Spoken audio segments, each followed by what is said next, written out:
Salut tout le monde! Ce soir, nous allons parler de ce qui arrivait à une femme qui tombait enceinte avant le mariage au Moyen Âge. Oui, c'est un sujet léger et réconfortant, comme un bon bain tiède, dans une bassine en bois partagée avec 5 autres personnes. Imaginez-vous dans un petit village, quelque part entre le 13e et le 15e siècle. L'air sent la suie, la bière tiède et le fromage qui vit sa meilleure vie. On entend le clocher battre lentement les heures et les sabots des vaches résonner sur la boue durcie. La nuit tombe. Vous êtes allongé sur une paillasse un peu trop rêche et soudain vous vous demandez « Mais que se passait-il, vraiment, si une jeune femme, vous par exemple, tombait enceinte sans passer par la case mariage? » Petit spoiler, vous ne survivrez probablement pas à ça, ou du moins pas sans quelques cicatrices sociales, un manteau d'ignominie et, avec un peu de chance, une anecdote pour les veillées hivernales. Avant de vous mettre à l'aise, prenez un instant pour aimer la vidéo et vous abonner, mais seulement si vous appréciez vraiment ce que je fais ici. Et dites-moi en commentaire où vous vous trouvez et l'heure qu'il est pour vous. Est-ce déjà l'heure de fermer les yeux ou de manger du fromage tardif? Maintenant, tamisez les lumières, allumez peut-être un ventilateur pour un léger bourdonnement de fond et commençons ensemble l'aventure de ce soir. Vous traînez dans la ruelle entre la boulangerie et l'enclos à cochons, essayant de ne pas marcher sur quelque chose de gluant. Dans votre corsage en lin rêche, vous sentez les regards. Ce n'est pas encore visible, pas encore. Mais vous le savez, vous êtes enceinte et vous n'êtes pas mariée.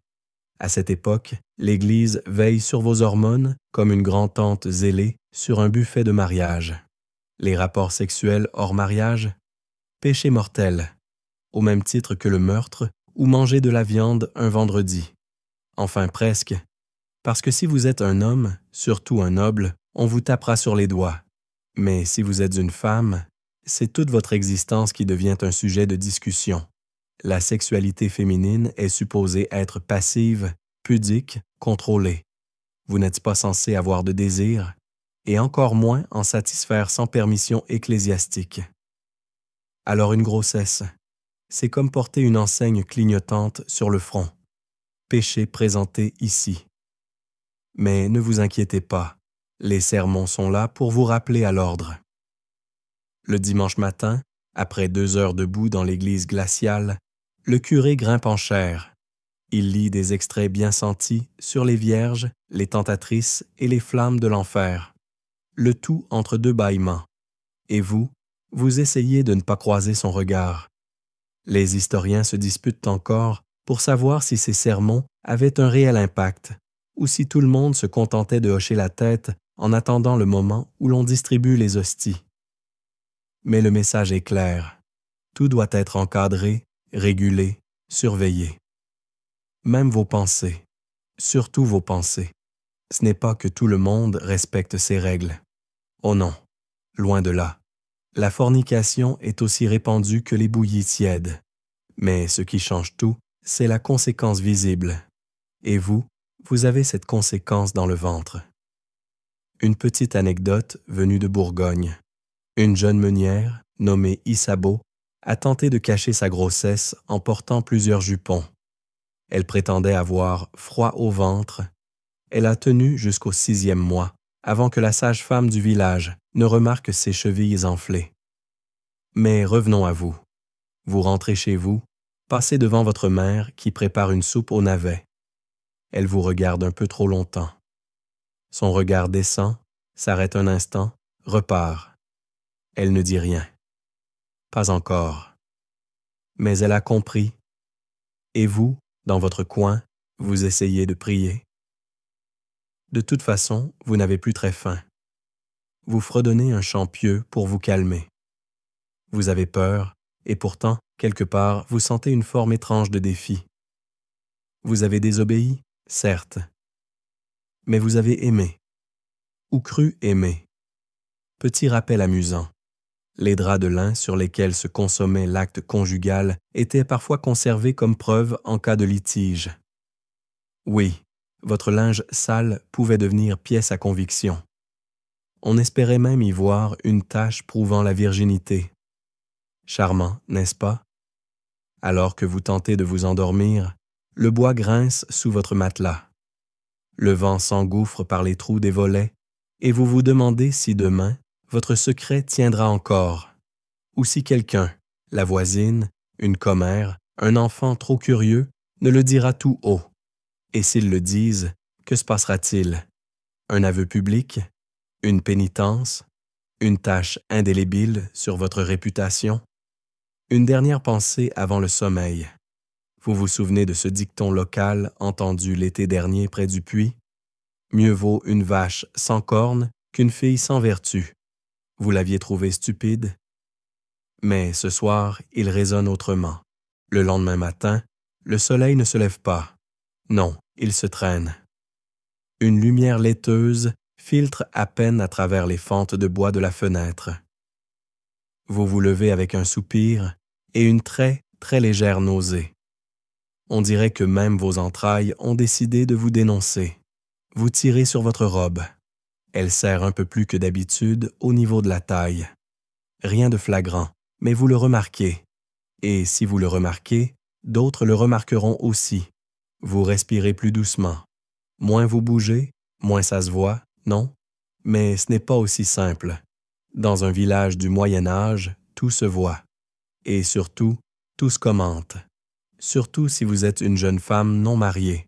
Surtout si vous avez changé la façon dont vous marchez, ou la manière dont vous attachez votre ceinture. Un nœud un peu plus haut que d'habitude peut déclencher une avalanche de suppositions. Un jour comme celui-ci, vous essayez de vous fondre dans la routine. Vous portez des seaux d'eau depuis le puits. Vous retournez la bouillie sur le feu. Vous aidez à étendre le linge, ironiquement celui-là même que vous ne pouvez plus porter sans qu'il tire un peu. Mais les regards changent. D'abord celui de la voisine. Elle vous regarde de travers et son silence dit bien plus que tous les psaumes du dimanche. Puis, la fille du forgeron, qui fait mine de ne pas vous voir, alors qu'elle chuchote à l'oreille de sa cousine. Des chuchotements comme des insectes, discrets, persistants, désagréables. Il suffit de peu. D'un rien, même. Parfois, d'un rôde de travers ou d'une envie soudaine de fruits séchés, et c'est comme ça que votre ventre devient sujet public. Les historiens se disputent encore pour savoir à quel moment précis une grossesse devenait socialement visible. Était-ce à 3 mois, 4, ou dès que les autres femmes, expertes autoproclamées en grossesse villageoise, flairaient l'air du temps? En vérité, il n'y avait pas de règle précise, juste une ambiance. Et cette ambiance, vous la sentez maintenant dans votre nuque. Un fait moins connu, mais fascinant. Certaines communautés rurales employaient des crieuses locales, des femmes âgées, souvent veuves, qui servaient de pont entre la sphère domestique et les normes sociales.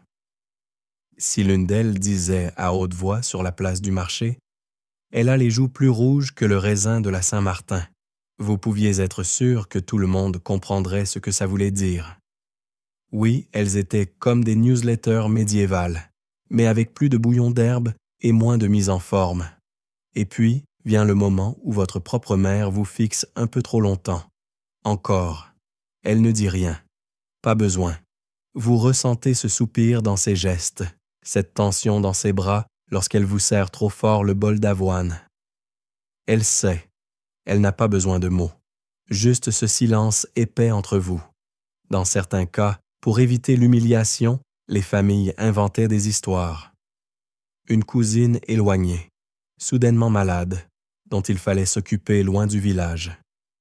Une tante disparue, chez qui vous deviez aller vivre pour un temps indéterminé. Et vous reveniez étrangement plus fine, ou bien avec un neveu entre les bras. Vous n'avez pas cette chance. Pas de cousine lointaine, pas d'argent pour voyager, pas de miracle. Vous êtes là, avec votre ventre qui durcit à peine, mais qui trahit tout de même, et avec ce sentiment d'être observé en permanence. Un jour, en allant chercher du lait chez la nourrice du hameau voisin, elle vous dit doucement, sans vous regarder dans les yeux, Tu devrais commencer à dormir sur le côté gauche. C'est mieux pour le sang. Elle ne vous laisse pas répondre. Elle sait, et elle vient de vous tendre une corde, doucement, presque tendrement. À la fontaine, les enfants chantent des comptines idiotes qui parlent d'une fille qui a dansé avec le diable et mangé trop de prunes. Vous vous demandez si c'est vous, la fille aux prunes. On dirait bien. Autre anecdote, celle de Margalida, une fileuse catalane du 15e siècle dont on retrouve la mention dans les registres paroissiaux. Elle portait des corsages rembourrés pour dissimuler son ventre. Mais un jour, elle éternua trop fort et son bourrage en paille s'effondra sur la place du village. Elle dut se marier 3 jours plus tard avec un menuisier pas franchement enchanté. Vous souriez à moitié en y pensant. Au moins, vous n'avez pas éternué. Pas encore. Mais à chaque pas, chaque regard, vous sentez que le fil de votre anonymat s'effiloche et vous réalisez que le vrai poids n'est pas encore celui du bébé. C'est celui de la honte, celle qu'on vous accroche à l'âme avant même que vous n'ayez ouvert la bouche. Ce soir-là, vous êtes de retour à la maison, une miche de pain sous le bras et un cœur lourd comme un chaudron en fonte. Mais vous faites semblant, parce que dans ce village, tout est affaire de façade. Et ce n'est pas seulement une expression.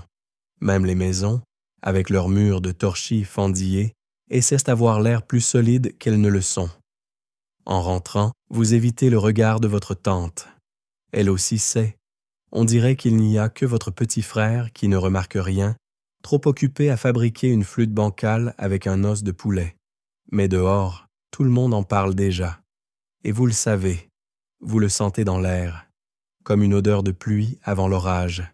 Ce n'est plus une rumeur, c'est un tourbillon, un murmure de linge étendu, une note fausse dans un chant de veillée. On ne vous demande pas si vous allez bien. On vous jauge et on en déduit tout le reste. Il faut dire que la machine sociale médiévale est bien rodée. Elle tourne à base de commérages, de silences calculés, de regards échangés au-dessus des chaudrons. Les fontaines publiques sont les premières scènes de théâtre. Les lavoirs, leurs coulisses. Les bancs de pierre, les loges pour critiques acérées. Les commères, elles, sont des artistes du genre. Elles mêlent confidences, soupirs appuyés, observations sournoises et, parfois, citations très approximatives de saints obscurs. Et tout cela, bien sûr, au nom du salut de votre âme. Vous n'avez rien dit à personne, mais tout le monde sait. Même la vieille Agnès, aveugle depuis 10 hivers, vous a demandé d'un ton mi-figue, mi-fiel si vous aviez bien dormi, avec ce poids sur la conscience. On aurait cru une bénédiction camouflée ou une menace en dentelle. Et puis, il y a la confession. Parce qu'au Moyen Âge, quand une femme enceinte hors mariage veut éviter l'excommunication, ou pire, elle finit souvent par aller voir le prêtre. Pas toujours par foi, souvent par pragmatisme. Une sorte de tentative d'amortir le choc social à venir. Alors vous y allez. Un dimanche matin, avant que la messe ne commence, vous pénétrez dans l'église encore froide. L'odeur de pierre humide, d'encens rassis et de cire fondue vous enveloppe aussitôt, et vous vous retrouvez là, dans l'ombre du confessionnal. Vos mains tremblent, votre voix aussi. Le prêtre, vieux, à moitié sourd, sent un peu le vin de messe et l'agneau bouilli. Il vous écoute. Il ne dit pas grand-chose. Il marmonne quelque chose sur la tentation et sur Marie-Madeleine. Puis il vous impose une pénitence. Quelques prières, peut-être un jeûne. Et surtout, il vous conseille de réparer. Traduisez. Vous mariez. Rapidement, avec ou sans l'accord du père. Les historiens se disputent encore pour savoir si ces confessions changeaient vraiment le cours des choses. Certaines chroniques paroissiales montrent des cas de mariage express après confession. D'autres évoquent des femmes envoyées en maison religieuse, parfois sans même un pardon officiel. Et vous, dans tout ça, vous ressortez du confessionnal le cœur encore plus noué. Parce que ce n'était pas un soulagement, c'était une confirmation. Maintenant, même Dieu est au courant. Et puis vient le cercle intérieur, les femmes de votre famille. Elles se réunissent autour de vous comme une milice sans armes. Il y a votre mère, votre tante, une cousine plus âgée qui a déjà fauté une fois, mais qui s'en est sortie grâce à un marchand borgne. Elle vous regarde, elle vous parle doucement, pas pour vous consoler, non, pour organiser, car ici, dès qu'une grossesse hors mariage est confirmée, tout devient affaire de logistique. À qui parler? Qui éviter? Peut-on acheter un peu de silence? Peut-on prétendre que vous avez été fiancé, mais que le promis est mort de la peste? Ce fléau pratique pour se débarrasser des personnages gênants? Une anecdote amusante. Dans un hameau du Limousin, une femme prétendait que le père de son enfant était un pèlerin étranger, croisé dans une taverne et reparti aussitôt vers Jérusalem. Elle le décrivait comme blond, pieux, muet et très propre. Autant dire que personne n'y a cru une seconde. Mais tout le monde a fait semblant, pour la forme. Et vous? On vous demande le nom, celui du garçon. Vous ne le dites pas tout de suite, peut-être parce que vous avez peur, peut-être parce que vous ne savez pas vraiment, ou peut-être parce que vous ne voulez pas l'impliquer. Il a ses propres problèmes, et peut-être une autre fiancée. Mais vous savez que bientôt, vous devrez parler, ou quelqu'un le fera pour vous.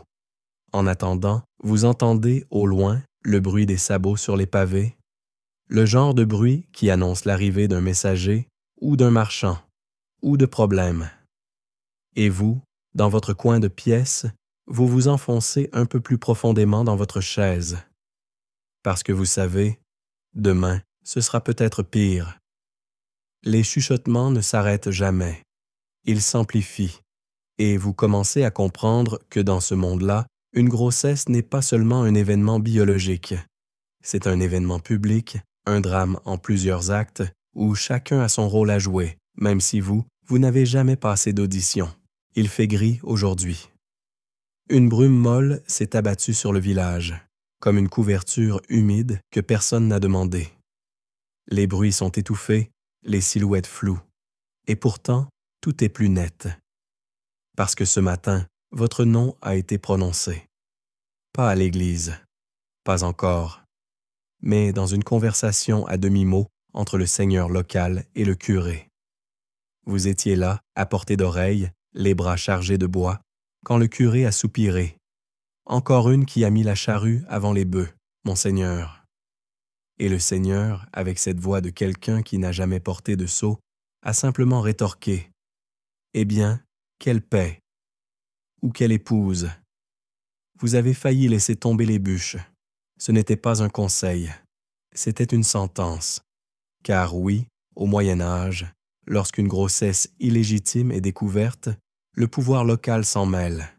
Et dans votre cas, ce sont deux figures qui peuvent décider de votre avenir. Le curé, qui juge votre âme, et le Seigneur qui possède tout le reste. L'un vous appelle fille égarée, l'autre vous voit comme un facteur de désordre dans sa juridiction. Un ventre arrondi sans contrat, c'est un déséquilibre social. Presque une brèche dans l'ordre divin. Et surtout, une perturbation potentielle pour la fiscalité locale, car un enfant illégitime, parfois, ne paie pas les bonnes taxes. Oui, même votre bébé à naître est déjà un sujet d'administration. Le curé vous convoque dans la petite salle attenante à l'église. Elle sent l'encre, le cuir et vaguement le harengue. Il vous regarde longuement, puis soupire. Encore. Décidément, il adore les soupirs. Il vous demande si vous reconnaissez votre péché. Vous hésitez. Le silence s'épaissit. Puis vous murmurez oui. Parce que quoi dire d'autre? Que vous avez été amoureuse? Que vous aviez confiance? Qu'il avait juré?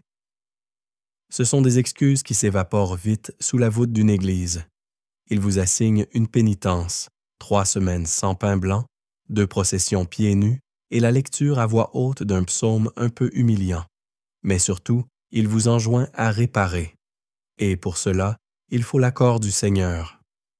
Alors vous voilà, le lendemain, dans la grande salle en pierre froide du manoir seigneurial.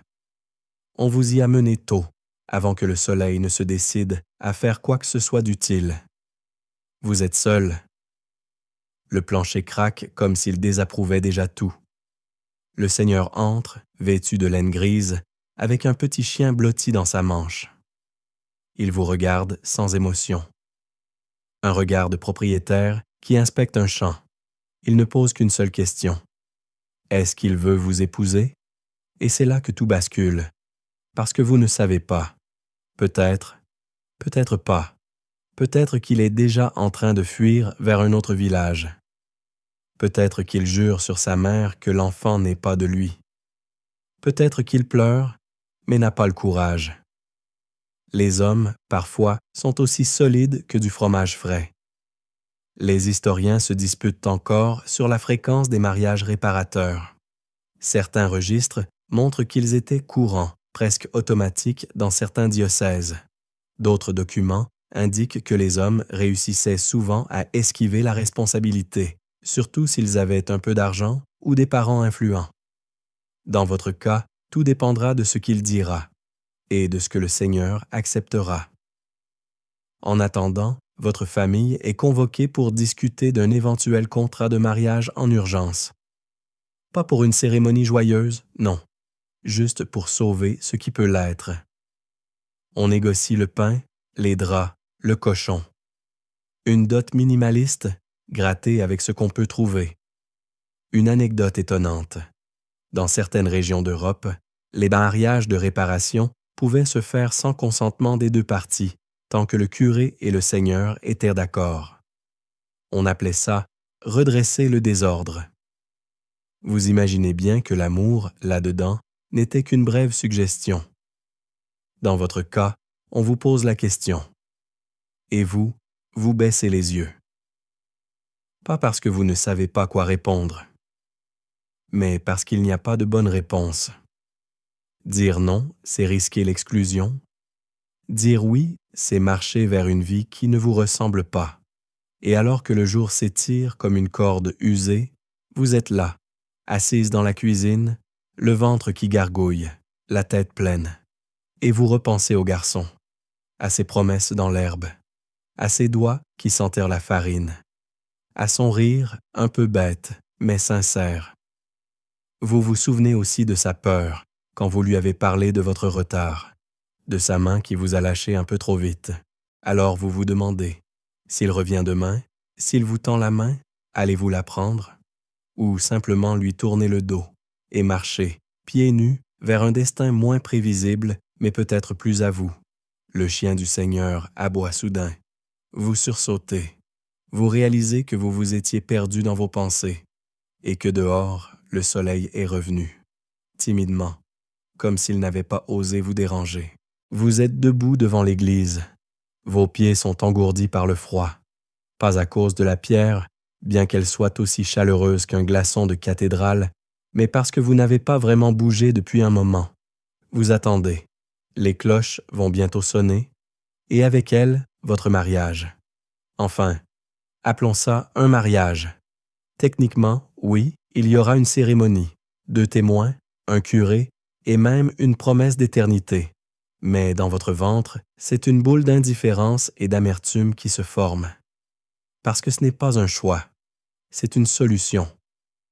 Lui, le futur époux, vous l'avez à peine vu ces derniers jours. Il s'est présenté une fois, les yeux fuyants, les mains sales, comme s'il venait réparer une charnière. Il a dit qu'il ferait ce qu'il faut. Il a ensuite ajouté quelque chose à propos du prix du sel et du fait que ses parents n'étaient pas très contents. Vous avez hoché la tête, puis vous êtes allé traire la chèvre. La chèvre avait l'air plus concernée que lui. Et maintenant, vous y êtes. Il y a une vieille nappe qui sert de voile, une couronne en branches de buis un peu fanées et une odeur persistante de choux bouillis qui flotte depuis les cuisines du presbytère. Ce n'est pas exactement ce dont rêvent les jeunes filles en repliant leur linge de corps. Les mariages réparateurs, c'est le terme que les notaires médiévaux utilisaient parfois quand ils étaient d'humeur poétique, étaient souvent rapides, sans grande réjouissance. On s'empressait de redonner une forme légitime à ce qui était déjà bien entamé. La question de l'amour? Accessoire. L'ambiance? Légèrement déprimante, comme une soupe sans sel. Les historiens se disputent encore pour savoir si ces mariages étaient durablement stigmatisés. Certains affirment que les couples étaient ensuite intégrés normalement dans la vie du village, une fois le bébé arrivé. D'autres soutiennent qu'une ombre persistait sur la réputation, une rumeur jamais complètement éteinte. Et vous, que sentez-vous à ce moment précis? Une sorte de flottement. Vous entendez les mots du prêtre comme à travers un brouillard. Les « pour le meilleur » et « pour le pire » ressemblent à un mauvais sort lancé par un magicien enrhumé. Il vous demande si vous acceptez. Vous répondez à peine, et pourtant votre voix résonne dans l'église comme si elle appartenait à quelqu'un d'autre. Une anecdote que vous avez entendue. Dans certains coins reculés d'Écosse, on organisait des mariages réparateurs devant la porte de l'église, debout, sans même entrer. La logique était simple, si Dieu n'avait pas été invité au début, inutile de le déranger maintenant. Pratique et discret. Ici, vous avez droit à la version complète. Le curé, motivé par la perspective d'un bon point céleste, a même sorti une clochette. Elle tinte 3 fois. Et c'est fait.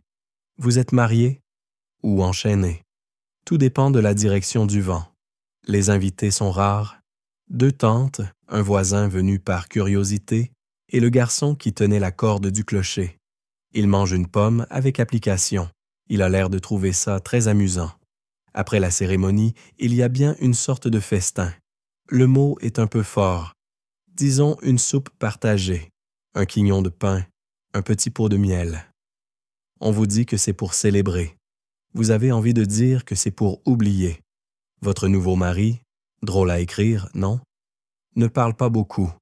Il se gratte le menton, commente la météo, demande à sa mère s'il pourra garder son lit d'avant. Vous souriez poliment, puis vous comptez les taches sur la nappe. Et la nuit arrive. Les chants s'éteignent, enfin, le seul chant, une sorte de psalmodie fredonnée par une tante un peu sourde. Et on vous installe dans une pièce avec un lit, 2 couvertures et un brodeau. Vous n'avez pas froid. Vous avez juste l'impression d'être dans un rêve maladroit, cousu de fil gris. Il vient se coucher à côté de vous. Il ne vous touche pas. Il s'endort très vite. Et vous restez là, à regarder le plafond en bois, en vous demandant si cette pièce va vous contenir toute votre vie. Ou si, un jour, vous réussirez à en sortir, au moins dans votre tête. Vous repensez à cette autre fille, Hildelinde, qui s'était mariée de force dans votre village quelques années plus tôt. Elle avait souri tout au long de la cérémonie. Et puis, une nuit, elle était partie avec un marchand de tissus. On n'a jamais su si elle était heureuse, mais on a admiré le courage, ou la folie, ou les deux. Alors vous vous endormez lentement, sur un matelas de paille fraîche, marié à un homme qui respire fort et sent un peu le navet. Et dans votre ventre, une vie remue, paisible, inconsciente de l'agitation. Vous n'êtes pas amoureuse, vous n'êtes pas libre, mais vous êtes encore là. Et c'est peut-être un début. Le mariage n'a rien changé. Ou plutôt si. Maintenant, on ne vous montre plus du doigt dans la rue. On se contente de vous regarder avec cette sympathie distante qu'on réserve aux gens qui ont survécu à quelque chose de gênant. Vous êtes passé de la fille qui avait fauté à la femme qui avait arrangé les choses. Félicitations. Mais tout le monde n'a pas cette chance. Et vous le savez, parce que dans ce même village, quelques mois plus tôt, une autre jeune femme, appelons-la Bertheline, n'a pas eu droit au mariage. Son amoureux avait disparu, littéralement. Certains disaient qu'il était parti vendre des étoffes à la foire de Tours. D'autres murmuraient qu'il s'était engagé comme soldat. Personne ne savait, et personne n'avait très envie de chercher. Bertheline, elle, avait dû se débrouiller. Sa famille, pauvre et déjà surchargée de bouches à nourrir, l'avait plus ou moins tolérée, tant qu'elle se rendait utile. Mais quand son ventre s'est arrondi, les regards sont devenus lourds et les gestes brusques. On l'a envoyé vivre chez une tante à l'extérieur du village. Une solution classique, éloigner l'objet du scandale, comme on déplace un pot fêlé au fond d'un cellier. Et vous vous demandez parfois ce qui se serait passé si votre fiancé n'avait pas accepté. Si vous aviez dû faire face seul. Vous imaginez des jours de travaux pénibles à récurer les sols d'un couvent ou à servir dans une grande maison, loin d'ici. Ou pire, mendier, survivre d'aumône, avec un bébé emmailloté dans du lin récupéré. Les historiens se disputent encore pour savoir dans quelle mesure les femmes enceintes non mariées pouvaient espérer reconstruire une vie normale. Certains parlent de solidarité féminine, de réseau d'entraide. D'autres insistent sur la brutalité du rejet social. La vérité est sans doute entre les deux. Cela dépendait du village, de la famille, du curé, du vent. Dans certains cas, les femmes se tournaient vers les couvents, pas toujours par vocation. On y acceptait parfois les filles perdues, à condition qu'elles respectent les règles strictes et qu'elles soient prêtes à une vie d'effacement. L'enfant, s'il naissait dans ces murs, était souvent confié à une autre famille, ou abandonné, ou, eh bien, on ne pose pas trop de questions. Vous avez été épargné, mais à quel prix? Chaque soir, vous vous couchez à côté d'un homme que vous connaissez à peine. Vous échangez quelques mots sur le pain, la pluie, les œufs. Vous partagez un silence tiède, ponctué par les bruits du village qui s'endort. Et parfois, vous vous demandez s'il est heureux. Vous n'osez pas lui poser la question. Il ne vous l'a jamais posée non plus. Une anecdote étrange. Dans une région des Alpes, il existait une coutume appelée l'épreuve du parrain. Lorsqu'une femme enceinte hors mariage ne pouvait nommer le père de l'enfant, on désignait 3 hommes du village qui avaient été vus en sa compagnie. Chacun devait poser la main sur son ventre et jurer devant le curé qu'il n'était pas le père. Si les 3 juraient, la femme était envoyée en pénitence. Si l'un hésitait, eh bien, devinez qui finissait marié dans la semaine. Ce genre de système vous fait froid dans le dos, parce que vous imaginez très bien comment il pouvait être manipulé, et vous remerciez en silence le hasard, ou la chance, ou peut-être votre vieille tante qui avait su négocier avec fermeté. Mais malgré tout, la sensation d'inconfort ne vous quitte pas. Ce n'est pas la paille du lit, ni les douleurs du ventre. C'est ce sentiment diffus de n'avoir rien choisi, de vivre une vie cousue pour vous par d'autres mains. Parfois, vous croisez dans la rue des jeunes femmes qui vous regardent avec un mélange de compassion et d'envie. Peut-être qu'elles s'imaginent que vous êtes sorti de l'affaire, que tout est rentré dans l'ordre. Vous n'avez pas le cœur de les détromper. Mais vous ne leur souriez pas non plus. Et puis un jour, au marché, vous entendez parler d'une fille qui s'est enfuie, partie avec un marchand ambulant. On dit qu'elle est partie vers la mer, qu'elle s'est faite passer pour veuve, qu'elle vit maintenant à Poitiers et qu'elle vend des savons aux amandes. Vous souriez. Vous ne savez pas si c'est vrai, mais ce genre d'histoire, même embellie, même fausse, réchauffe quelque chose au fond du ventre. Juste à côté du bébé, qui bouge de plus en plus. Et vous vous dites que survivre, c'est déjà ça. C'est déjà beaucoup, même si personne ne vous applaudit. La lune est haute ce soir, et sa lumière traverse les fentes du toit comme un filet de lait renversé. Vous êtes allongé sur une couverture pliée, dans une grange un peu à l'écart du village, entouré de ballots de foin, de silence, et d'une chèvre qui vous fixe sans la moindre gêne. Elle mâchonne lentement une touffe de paille et semble mieux comprendre la situation que votre mari. C'est ici que vous avez décidé d'accoucher, pas dans la maison commune, pas dans le lit conjugal. Il fallait de la discrétion et de la paix, 2 denrées rares ces derniers mois. Votre tante vous a suivi, elle est accroupie, une main posée sur votre genou, l'autre sur un chiffon bouilli. À ses côtés, la vieille Marthe, ancienne sage-femme du village, qui sent l'armoise et parle peu. Elle a vu naître plus de gens qu'elle ne pourrait en enterrer, et elle ne s'émeut de rien. Enfin, presque rien. Elle a haussé un sourcil quand elle a vu votre ventre. Gros pour un premier, a-t-elle murmuré. Puis elle s'est mise au travail. L'accouchement au Moyen Âge, ce n'est pas une affaire de matelas douillets et de chants apaisants. C'est rude, terrien, animal. On étale de la paille fraîche, on chauffe de l'eau, on accroche une icône au mur ou un morceau de relique s'il y en a. Le reste, c'est du corps. Tu souffles, de l'attente. Vous vous souvenez de ces histoires racontées par les vieilles femmes au coin du feu. Celle d'une mère qui a accouché debout, en s'agrippant à une corde suspendue à une poutre. Une autre qui a enfanté dans un champ de seigle, le soleil en pleine figure. Et cette autre, plus effrayante, d'une fille seule, livrée à elle-même dans la forêt, qui aurait enterré l'enfant aussitôt. Une rumeur, probablement, mais le genre qui vous reste sous la peau. Les historiens se disputent encore pour savoir si les accouchements clandestins étaient fréquents. Certains registres de justice font état de cas de dissimulation, d'infanticide supposé, mais d'autres documents, plus discrets, parlent surtout de solidarité féminine, de femmes qui s'organisent, entre elles, loin des regards, parce que parfois, accoucher en secret, c'est la seule façon de garder un peu de dignité. Vous êtes entre les deux, marié, donc légitime, mais pas assez à l'aise pour inviter tout le monde.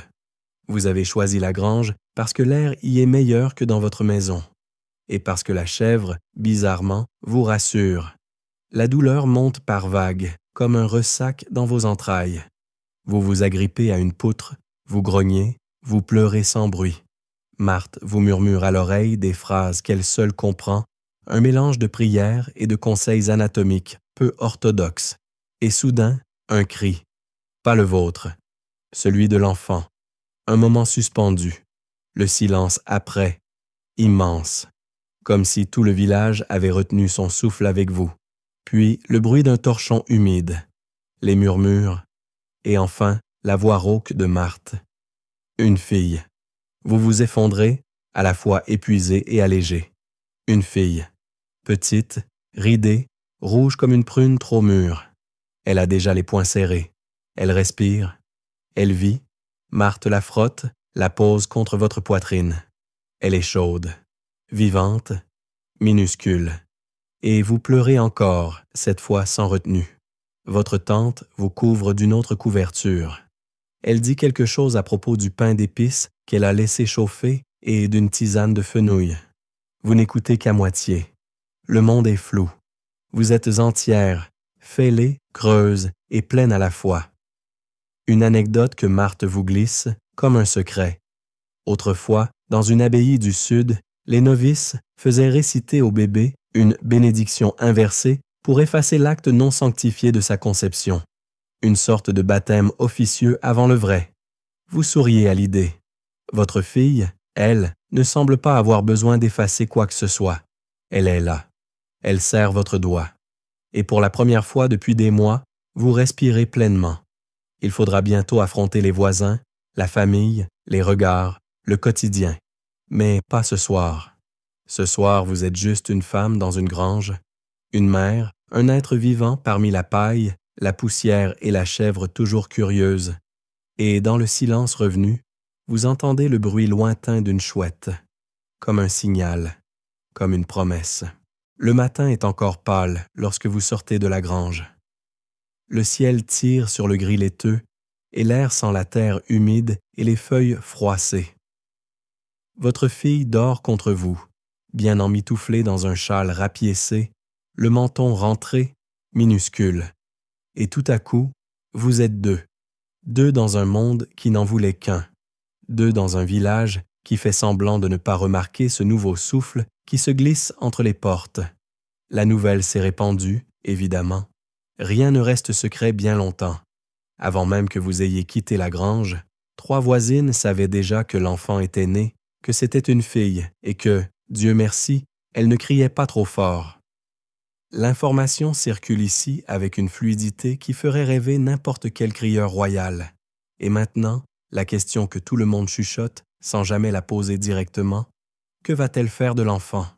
Parce que, voyez-vous, au Moyen Âge, une grossesse hors mariage, même régularisée après coup, entraîne toujours une petite série d'interrogations, et la première porte sur le sort du bébé. Vous n'y avez jamais réfléchi autrement que dans le ventre. Maintenant qu'elle est là, chaude, endormie, vivante, la simple idée de vous en séparer vous colle un nœud à la gorge. Mais tout le monde n'a pas cette réaction. Certaines femmes, dans votre situation, choisissent l'abandon. C'est terrible à dire, mais ce n'est pas forcément synonyme de cruauté. Parfois, c'est un acte de survie. Il existe des lieux dits des enfants trouvés, comme des couvents où l'on peut déposer un nourrisson sans être vu, dans une boîte tournante, sorte de demi-tonneau fixé dans le mur. Une fois la cloche sonnée, une sœur recueille l'enfant. Anonyme, silencieux, définitif. Les historiens se disputent encore sur les raisons exactes de ces abandons. La pauvreté, la honte, l'incapacité à nourrir un nouveau-né dans une maisonnée déjà trop pleine.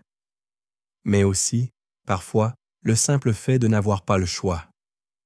Vous n'avez jamais envisagé cette possibilité.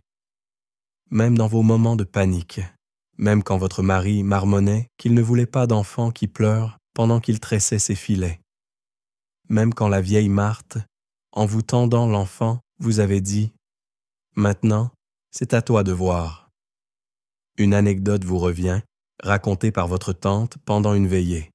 Une certaine Léonarde, dans un bourg au nord, avait fait passer son enfant pour celui de sa belle-sœur décédée.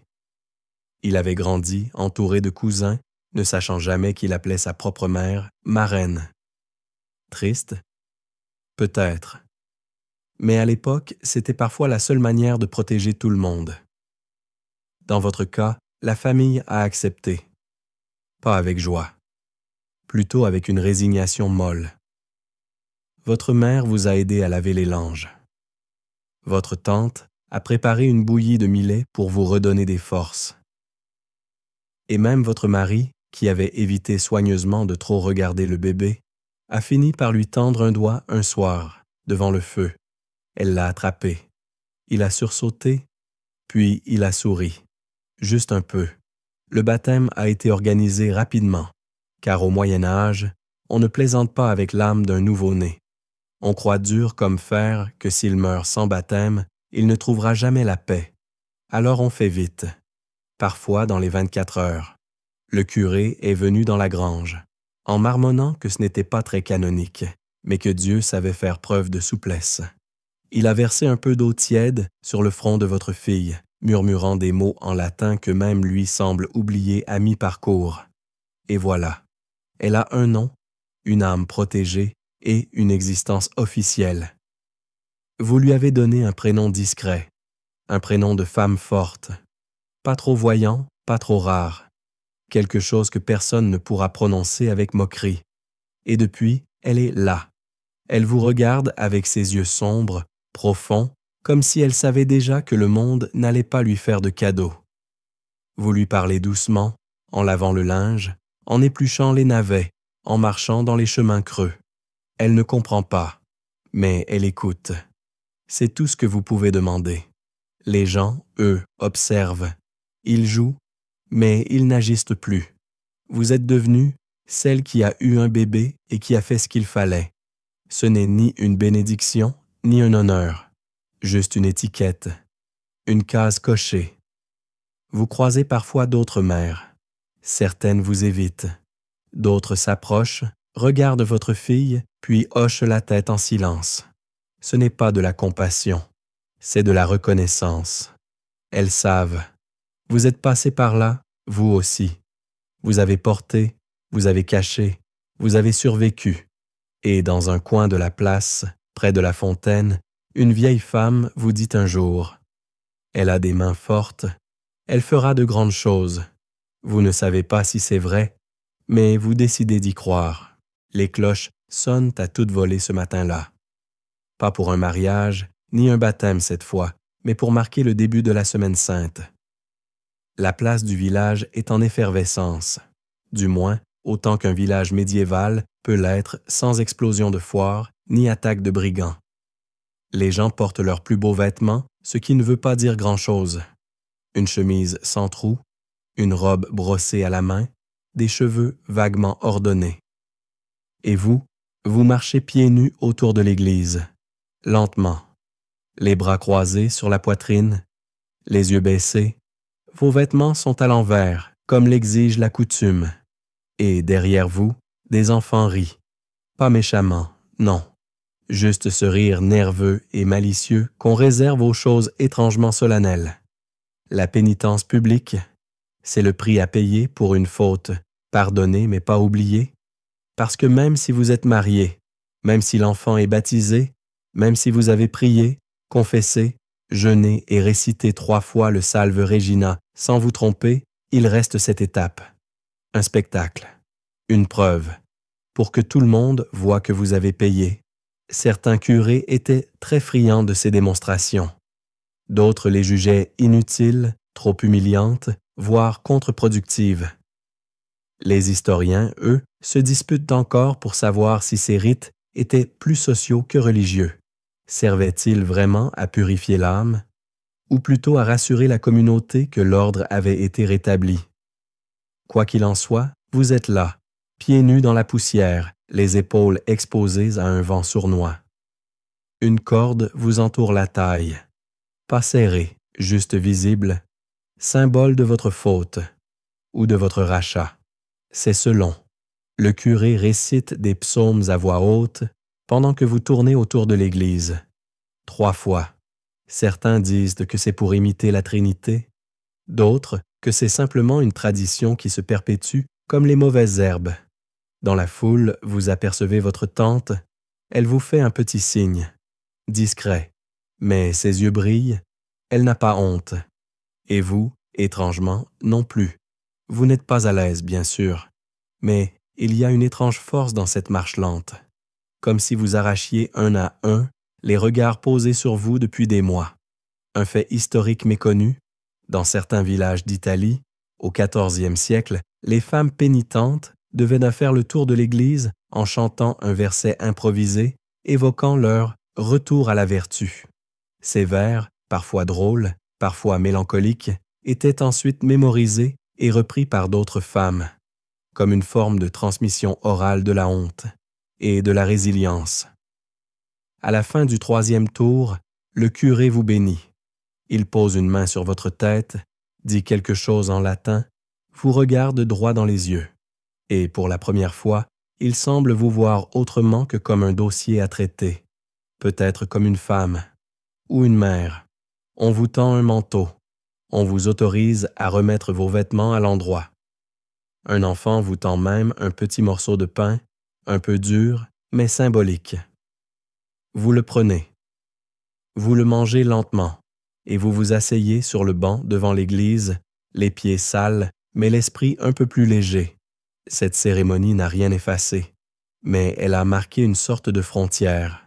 Avant, vous étiez celle qui a péché. Maintenant, vous êtes celle qui s'est repentie. C'est subtil, mais dans un monde où tout est affaire de statut et de réputation, c'est une promotion. Une anecdote étrange vous revient. Dans un bourg breton, une femme avait réussi à éviter la pénitence publique en se faisant passer pour muette pendant 6 mois. Elle prétendait avoir été frappée par une vision divine et que sa voix reviendrait une fois que le village serait prêt à entendre la vérité. Les villageois, impressionnés et un peu effrayés, l'ont laissée tranquille. Un jour, elle s'est remise à parler, et plus personne n'a osé l'interroger. Vous souriez en pensant à elle. Il y a 1000 façons de se défendre, certaines plus théâtrales que d'autres. En rentrant chez vous, vous passez devant la fontaine. Une vieille y lave des légumes. Elle vous regarde, incline légèrement la tête, puis elle dit « On a tout un caillou dans la chaussure, ma fille. Certains sont juste plus visibles que d'autres. » Et elle retourne à son navet. Votre fille, dans vos bras, ouvre un œil. Elle a dormi tout le long. Bien sûr qu'elle l'a fait. Elle n'a rien à se faire pardonner. Et vous, peut-être que vous commencez à le croire aussi. Un matin, alors que vous étendez le linge devant la maison, les doigts encore engourdis par l'humidité, une voix s'élève derrière vous. Alors, c'est le tailleur qui est le père, finalement. Vous vous retournez lentement. C'est Colette, la sœur du meunier, réputée pour ses potins plus tranchants qu'une scie bien affûtée. Elle ne vous regarde même pas. Elle parle à sa sœur, juste assez fort pour que vous entendiez. Et tout ça, bien sûr, sous couvert de conversation innocente. Vous soupirez. Car oui, malgré la pénitence, le mariage, le baptême, le pain partagé à la sortie de l'église, certains continuent. Les langues, elles, n'obéissent ni au curé, ni au Seigneur. Et c'est là que naît l'idée. Pas une idée brillante, ni héroïque, une idée fatiguée, mais pratique. Une solution, créative. Parce que dans votre situation, comme dans celle de tant d'autres femmes avant vous, il faut parfois tordre un peu la vérité pour redresser la réalité. Alors vous commencez à affiner votre récit, à l'adapter selon l'interlocuteur. Pour certains, c'est un amour de jeunesse, contrarié par les parents, mais retrouvé in extremis. Pour d'autres, c'est un mariage secret, béni discrètement par un moine itinérant, disparu depuis. Et pour les plus curieux, eh bien, vous regardez simplement le ciel, en murmurant que certains miracles prennent des formes inattendues. Les solutions créatives, vous découvrez vite, sont la monnaie d'échange des femmes du village. Une veuve feint une grossesse imaginaire pour éviter le remariage forcé. Une autre prétend que son enfant est l'incarnation d'un rêve prophétique. Et puis, il y a celle qui simule une possession démoniaque pour échapper à un jugement, en se mettant à parler en latin approximatif devant le tribunal local. On l'a cru, surtout parce que personne n'avait osé vérifier. Les historiens le confirment, les femmes médiévales, bien que souvent privées de pouvoir officiel, étaient de véritables stratèges du quotidien. Elles naviguaient dans les interstices du système, entre les règles de l'Église, les usages du village et les attentes de leur famille. Elles dissimulaient, inventaient, contournaient, non pas par perfidie, mais par nécessité. Vous vous souvenez d'une anecdote racontée à la veillée? Une jeune femme en Angleterre prétendait que l'enfant était d'un moine, revenu d'un pèlerinage avec une blessure à la tête qui l'avait rendu muet et invisible. Oui, invisible. L'histoire était si absurde que personne n'osa la contredire. Et elle put élever son fils tranquillement sans qu'on lui demande quoi que ce soit. Vous n'en êtes pas là, mais vous commencez à jouer subtilement avec les apparences. Vous recousez votre robe un peu plus serrée pour faire croire que vous n'avez jamais été aussi mince. Vous parlez avec assurance du jour de votre fiançailles, même s'il s'est résumé à un regard gêné près d'un arbre. Vous souriez avec douceur quand on mentionne la fidélité, et vous vous surprenez même à inventer un faux cadeau de mariage reçu d'un oncle lointain, un moulin à prière sculpté, que personne ne voit, bien sûr. Il est rangé. Et étrangement, ça fonctionne. Les gens commencent à répéter vos histoires, à ajouter leurs propres détails, à reconstruire votre récit pour vous. Colette, la commère, dit maintenant que c'est votre mari qui a insisté pour vous épouser, par amour, par loyauté, et que vous avez simplement été discrète par pudeur. Parfois, vous vous demandez si ce n'est pas ça, la vraie magie du Moyen Âge, la capacité des récits à façonner la réalité, à transformer une faute en fable, une faiblesse en légende. Une autre voisine, plus âgée, vous prend à part un soir, après la messe. Elle vous chuchote à l'oreille. « Tu sais, moi aussi, j'ai dit que c'était mon cousin. Il avait les yeux clairs, ça passait mieux. Il ne m'en a jamais voulu. Il ne l'a jamais su. » Et elle s'en va, le pas léger. Alors vous continuez à broder, avec précaution, sans excès. Vous n'êtes pas là pour mentir, non, juste pour survivre dans une vérité un peu trop rude. Et votre fille, pendant ce temps, pousse. Elle regarde le monde avec une attention tranquille. Elle ne parle pas encore, mais vous sentez qu'elle comprendra vite. Et peut-être qu'un jour, vous lui direz la vraie histoire. Ou peut-être pas. Peut-être que le silence sera plus doux. En attendant, vous l'embrassez sur le front et vous lui chuchotez Si quelqu'un te demande, dis que l'amour est venu un matin avec un panier de mûres. Ça suffit. La lune décroît, les nuits s'allongent et l'automne s'installe doucement sur le village. Les feuilles craquent sous vos pas quand vous allez chercher de l'eau. Le matin, une brume pâle engloutit les clôtures et les chiens aboient sans trop de conviction. Vous avez repris un rythme, pas une vie rêvée, mais une forme de quotidien. Et pourtant, dans l'ombre, d'autres voix vous parviennent, d'autres explications, d'autres façons de comprendre ce qui vous est arrivé. Car voyez-vous, quand l'ordre des hommes ne suffit pas à expliquer les mystères du ventre féminin, le peuple se tourne vers d'autres sources, les voisines, les tantes, les femmes âgées du village, celles qui connaissent les plantes, les lunes, les humeurs, celles qui savent que parfois une femme tombe enceinte parce que le pain a levé trop vite ou parce qu'elle a dormi nue un soir d'éclipse. Et un matin, alors que vous cueillez de la menthe près de la rivière, l'une d'elles s'approche de vous, Marcéline, vieille comme 3 abbés, et vous glisse doucement. Tu sais, peut-être que tu n'étais pas fautive. Peut-être qu'on t'a jeté un charme. Vous manquez de lâcher la menthe. Un charme, un filtre d'amour mal préparé ou un souffle de jalousie. Peut-être même une graine posée dans ton rêve. Et elle s'éloigne comme si elle venait de commenter la météo. Vous ne riez pas, parce qu'ici, on ne rit pas de ce genre de choses. On les écoute, on les intègre, on les range dans un coin de la mémoire, juste à côté des recettes de soupe et des conseils pour éviter les poux. Dans ce monde médiéval, les superstitions sont le ciment de la réalité. Elles comblent les trous. Elles donnent un sens là où la logique chancelle. Une anecdote vous revient que vous aviez oubliée. Une fille de votre âge, dans un hameau voisin, avait affirmé qu'un lutin l'avait caressée dans son sommeil. Personne ne l'avait contredite. On lui avait simplement donné un collier de dents de renard et une tisane de sureau.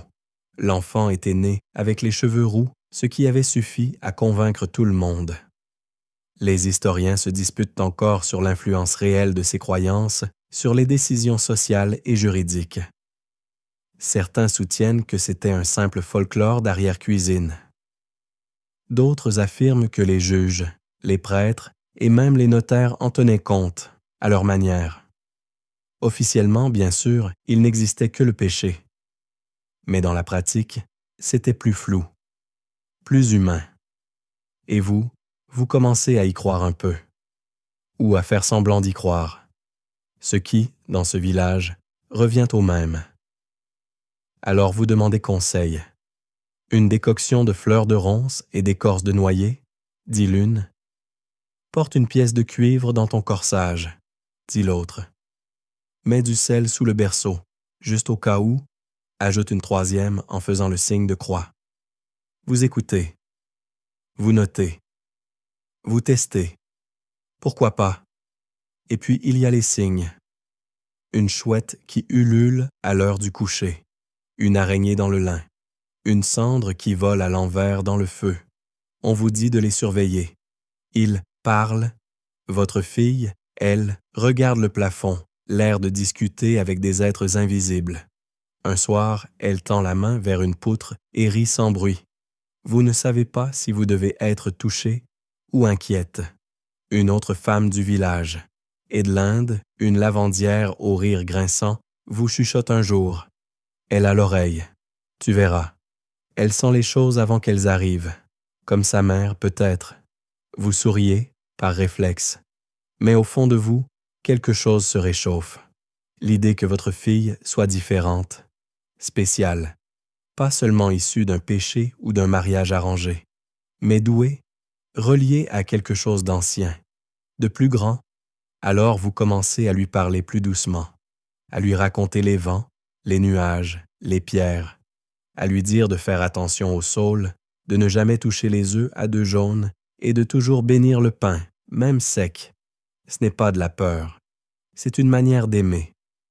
Une fois, votre mari vous surprend à murmurer des mots étranges en berçant la petite.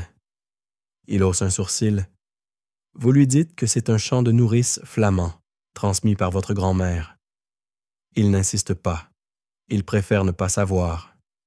Et vous, vous aimez cette frontière, entre vérité et secret, entre foi et folklore, entre vous et les autres.